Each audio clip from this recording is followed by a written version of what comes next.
de véritables chaînes de solidarité. Combien furent-ils à se battre avec pour seules armes leur conscience, leur courage, leur humanité? Plus de 3760 sont aujourd'hui recensés, davantage sans doute, et combien de vies ont-ils sauvées?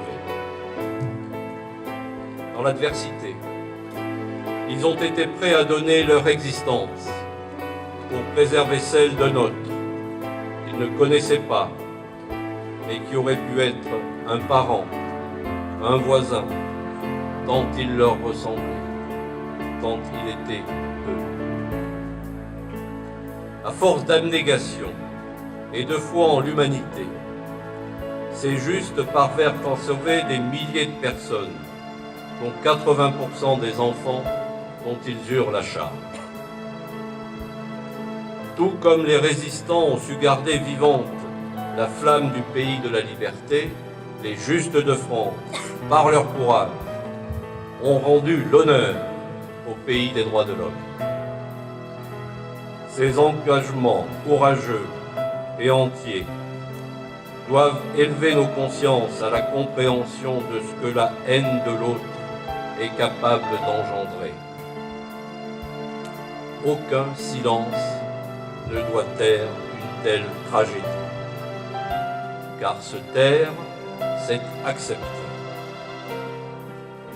Le seul silence qui vaille est celui du recueillement que le souvenir de la rafle du Veldiv nous impose. Un silence, entrecoupé de quelques mots parfois, pour rappeler les faits, pour que plus jamais personne ne connaisse de telles souffrances. Les événements sont à la fois riches d'enseignements et porteurs de sens. Par peur, par ignorance souvent, par égoïsme parfois, certains choisirent la soumission, le repli sur soi, le rejet de l'autre. Certains choisirent la voie du pire et collaborèrent. La plupart ont laissé faire. D'autres, en revanche, prirent le risque de s'opposer au nom de la justice, au nom de la liberté, au nom d'une certaine idée de la France. Ils connaissaient l'enjeu, ils en connaissaient le prix, beaucoup l'ont payé. Ne les oublions pas. Signé Kader Arif.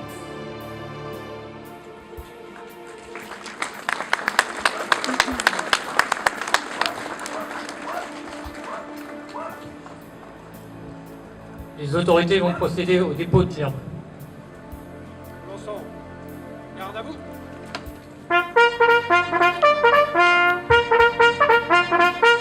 Présentez. Arme.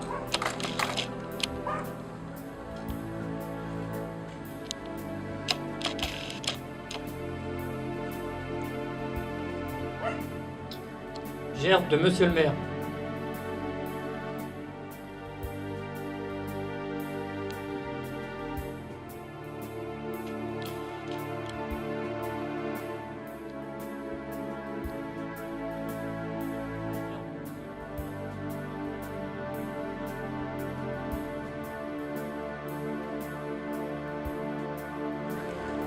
Prière d'un malheureux quand il est défaillant et qu'il épanche sa plainte devant l'Éternel.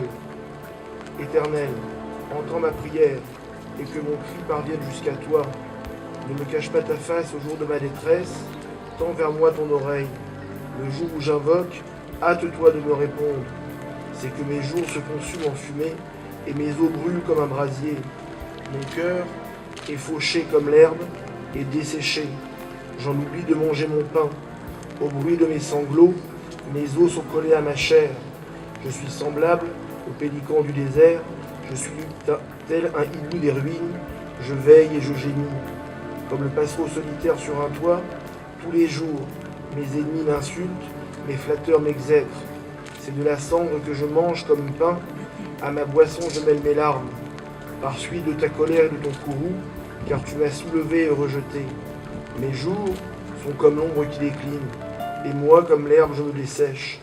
Mais toi, Éternel, tu sièges à jamais, ton souvenir dure de génération en génération.